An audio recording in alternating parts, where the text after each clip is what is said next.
Scooch back in the chair. My name is Sheryl Fairbanks. I'm 60 years old and I live in Roseville, Minnesota.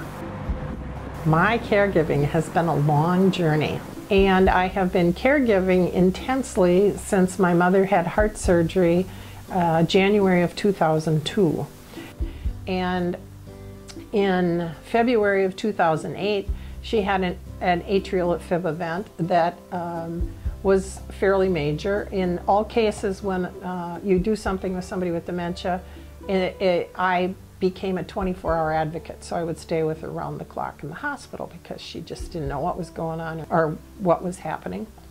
And the last time, in February of 2008, after she went through this event, she stopped eating solid foods. And so I was tasked with figuring out how to get her to eat or consume enough calories that had enough good nutrition to survive. She lost 25 pounds before we finally kind of stabilized. So based upon that experience, I had a lot of knowledge of what you could give somebody and how to work with them to do that knowledge, but it was all learn as you go. Are you ready? I think so. Okay, good job. Are you ready? I'm here. Here we go. Are we going to hippity hop to the table now? Okay, we hippity hop. So what I originally thought was going to be a couple of months that I was going to be caring for my mom after her surgery in 2002 continued to be caregiving for both of my parents. Helping them to do financials, do grocery shopping. My husband and I would go over and grocery shop for them every weekend. Prior to that, I had been a project manager for major corporations. And so I was used to putting projects together, figuring out what they cost, figuring out all the steps, keeping people on the critical path, as they say, doing that sort of thing. That is not caregiving. Caregiving is about 100% opposite, or 180 degrees opposite of that. Caregiving is very reactive. I mean, you just never know what's going to come up, and you go from being part of big teams and big worlds and having a lot of social interaction to becoming very isolated with the people that you're caregiving for. During the course of the time of having home health care, one of the opportunities is you get theoretically a social worker who can come in and help the family navigate its way through what benefits are available, how you can get additional funds and that sort of thing. And I'm thinking, oh great, Dad's a veteran, I understand this. Well, lo and behold, much to my amazement, of course you have paperwork to fill out, but you need to get all of their veterans' papers. You have to have originals. They have to be what do you call that? They have to be notarized. Then, because my parents, I was doing this, my mom is also potentially available for benefits. I have to get a marriage license for them, so I had to go downtown Hennepin County. I had to get a notarized copy of their marriage license. So eventually I got all of the data together, I will say.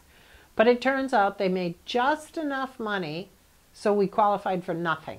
So I had gone through all that hours and hours of paperwork and the frustration of figuring out how it was. And I consider myself a fairly intelligent person, that I really had to struggle to figure out exactly how to answer some of those questions correctly. Scooch back in your chair now. Scooch back in your chair. You want to look though? Oh yeah, I can see. Isn't that pretty out there? This is where I want That's where you want to sit. Sit in your chair. Ruby's Cafe. I was making 6 figures a year. And after we got our company going, I was going to go back into the job market. There is no time for somebody to get back into the job market when you're doing the level of caregiving that I've been doing. And I kept thinking, well, we'll be able to find some other resources to help. We'll be able to pay for things. Well, economically, it turned out that if I had gotten the proper or the level of resources for my parents that they would have needed, depending upon where they would have gone, it would have cost for both of them, it would have cost between, we'll say $12,000 to $14,000 per month. I have not worked since my mom was sick in 2002. As a result of the intensity of my caregiving, I now have type 2 diabetes. My husband is 6 years older than I am. He could have retired when he was 65, but he can't afford to retire because then I can't get any medical insurance. So as a caregiver, we get chronic illnesses as a result of our caregiving from it being so intense and so stressful.